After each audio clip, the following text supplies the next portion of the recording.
I can't believe we just blew up KoTOR's yacht.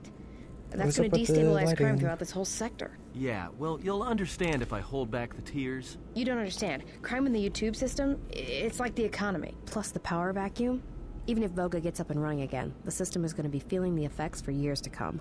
Yeah, well, at least we didn't find that Jedi Master with the weird name. Zez, Kai, whatever it is. Zez Kyle? Well, that's not true. I already found him. Actually, he found me first. He hired me to watch out for you, keep KoTOR off your back until he could meet with you. We'll need to head back to Nar Shaddaa. That's so creepy. That safe house off the docks. I said I'd meet up with him there if we ran into any trouble. You had no textures for a while. Now? If you thought to escape my notice so easily, you would be wrong. As a token of my goodwill, I present to you a gift. This droid. It will serve you well on your journey. I hope nobody heard that. I moved the mic. How did you get on my ship? I am afraid I do not understand what you mean. Tell me more about the droid. You kidding me? I can't keep asking like how the droid got on my ship. You're kidding? No, whatever. Tell me more about the droid. As I indicated, this unit will remain with you and guard you. It will also serve as an effective voice for my orders during your journey.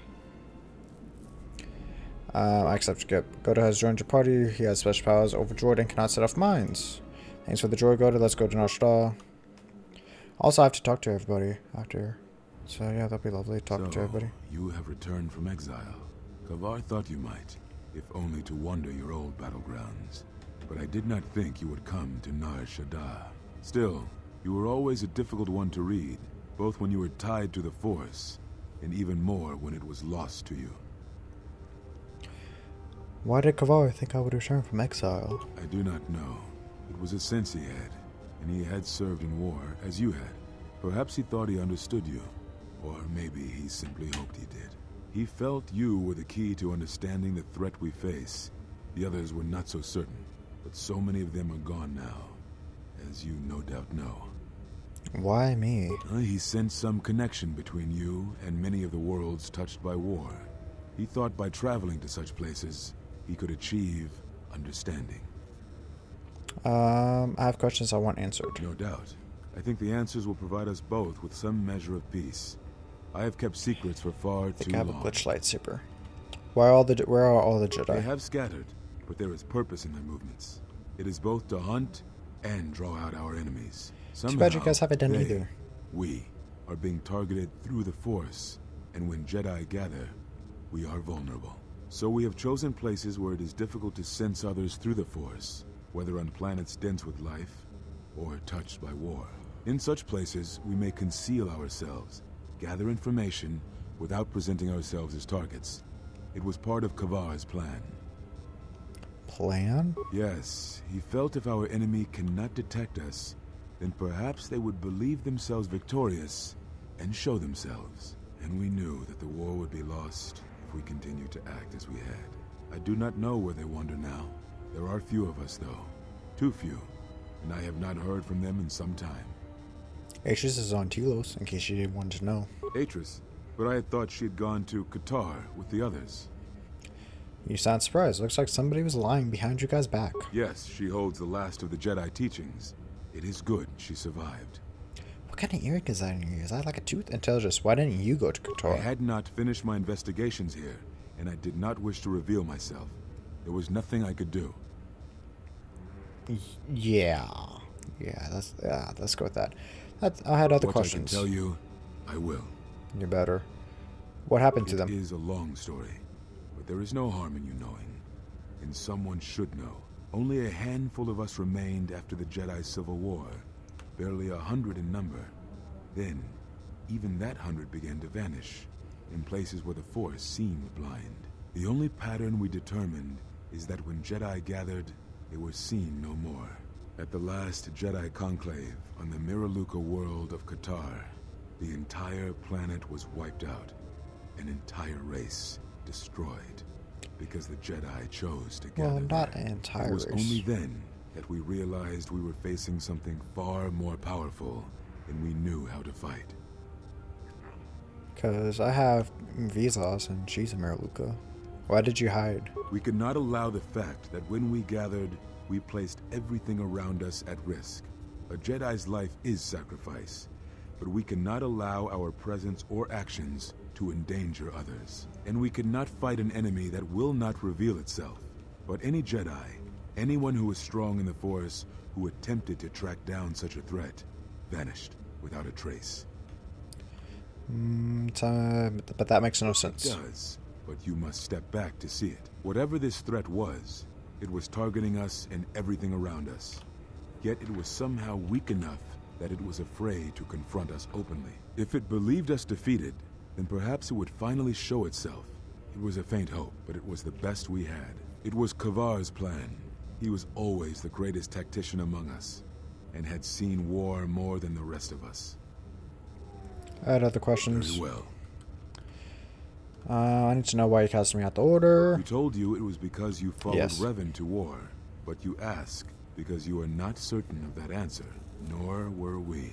The day we cast you out, that is the moment I decided to leave the order, because I do not believe we truly faced the reasons you were exiled, and if we do not examine such truths, then we are already lost. I think it was because we were afraid. It is a difficult thing to live one's life with the Force. To see a vision of what it would be like to be severed from it, it is more frightening than you know. Very While you are Nar I Shaddaa. had thought perhaps that here upon the smuggler's moon, I might find Yeah, you some wanted to evidence hide. of the threat we Subline. faced. The bounties on Jedi and their disappearance. I did not believe the two were connected, but there was a chance. And the strong currents of life here on Nar Shaddaa make perceiving a Force user difficult. I could use it to cloak my movements and watch without being discovered. Anyways, that's not the only reason you came here to hide. Yeah, see? No, you are right. That is not the whole I just truth. told the rest of It the is truth. difficult to detect a Force user on Nar Shaddaa. Why are you repeating And I everything I knew just it. said? This threat we face, it leaves wounds in the Force when it strikes. It leaves nothing. And you were afraid. To live life without the Force, to vanish and die and leave only an echo, it was terrifying.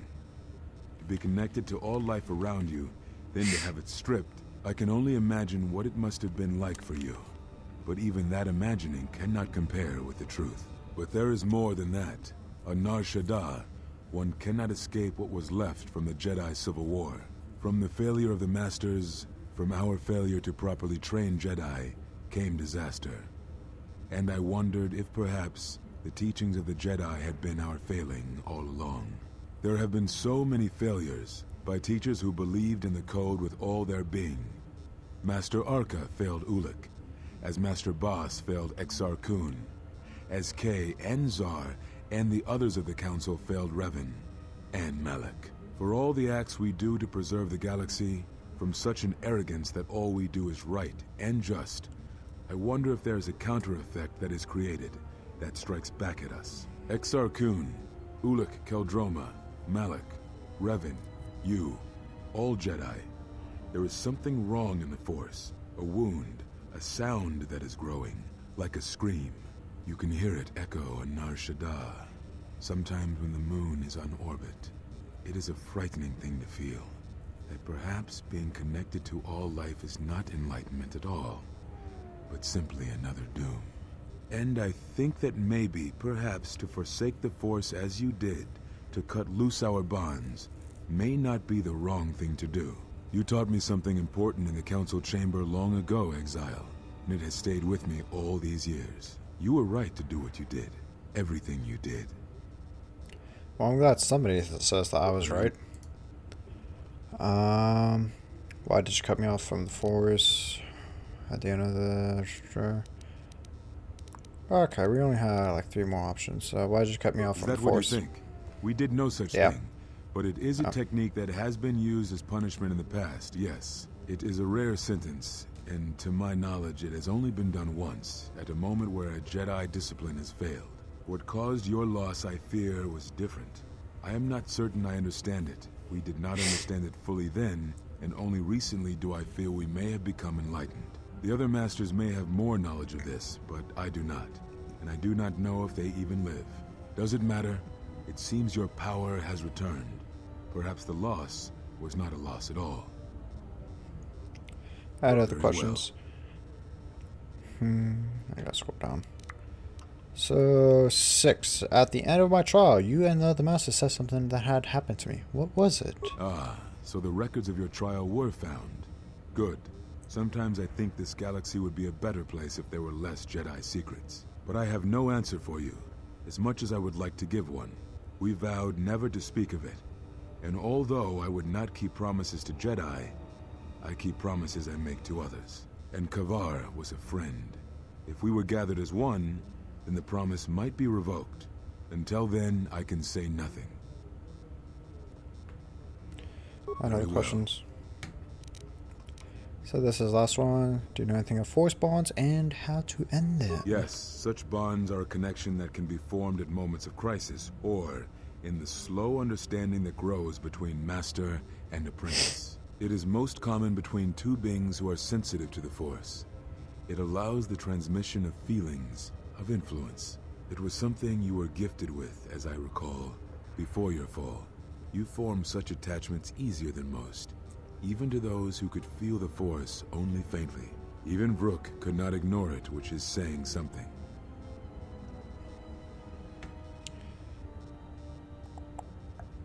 I have developed a bond with another, one that is lethal to both of us. That is most unusual and unnatural. I have never heard of a bond of such strength.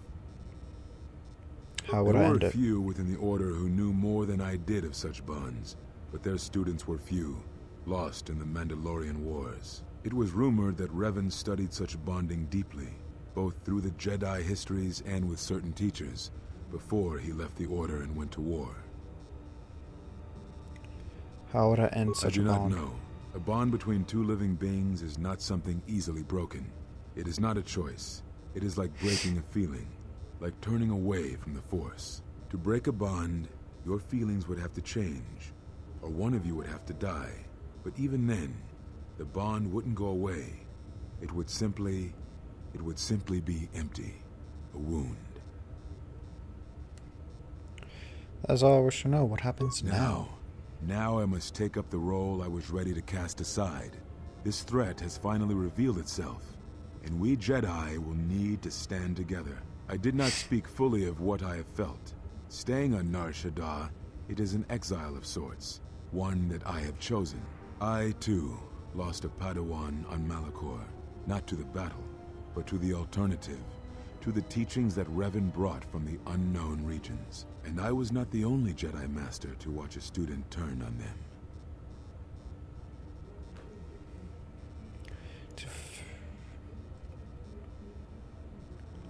Your students, your disciples, were taught to protect innocents even when you would not. No, they were not to blame. That has nothing to But do with many what I of the said. Order did so. This is some of the It flaws. was a in the game, difficult like, time, ew. a time of strong emotion. Perhaps the Council, perhaps the Order itself, had grown arrogant in their teachings. It is easy to cast blame, but it is perhaps time the Order accepted responsibility for their teachings and their arrogance, and come to recognize that perhaps we are flawed. Not once did I hear one of the Council claim responsibility for Revan, for Exar Kun, for Ulic, for Malak, or for you. Yet, you were the only one who came back from the wars to face our judgment. And rather than attempting to understand why you did what you did, we punished you instead. Our one Yeah, makes no chance to sense. see where we had gone wrong, and we cast it aside. And now, that decision has come back to us and may carry with it our destruction. Perhaps there is Kinda something explain where you wrong guys in were us, wrong. in our teachings. And though I tried, I could not cause that thought to leave me, so I left the Council. And I was not the only one. That is why many scattered, and why many in the Republic do not trust us, and why we do not trust ourselves. Make no mistake, I am no Jedi. This is the end, you see. After this, there will be nothing, and I think it will be for the best. Do you wish to do battle now? I have nothing more to say. Reverend redeemed himself. Certainly that must give you some hope. It provides no comfort at all, for reasons in which I still must keep secret. Suffice to say, redemption Okay. was not Revan's choice, and I have never believed those of the Council who attempt to console themselves otherwise for the crime they committed. Is there anything you can teach me? But we have spoken enough, I think, and words, I think, dull us both. Let us speak through the Force, through sparring. This form you may have already seen much of during the Mandalorian Wars, but it is fitting to speak using elements of the past, I think. Ataru is the name given to the movements of this form. Though it is aggressive, it is focused, and its best use is in combat against a single opponent. This form is somewhat less useful in deflecting blaster shots. Use it when dealing with opponents in close combat, not against a battalion firing heavy blasters at you. Perhaps exile has been good to you indeed. It has certainly not dulled your instincts, nor the speed at which you learn. I shall go to Dantooine, to the ruins of the Enclave. If you gather the others, I will meet you there. And thank you, Exile. You're returning. It is good that you're back among us.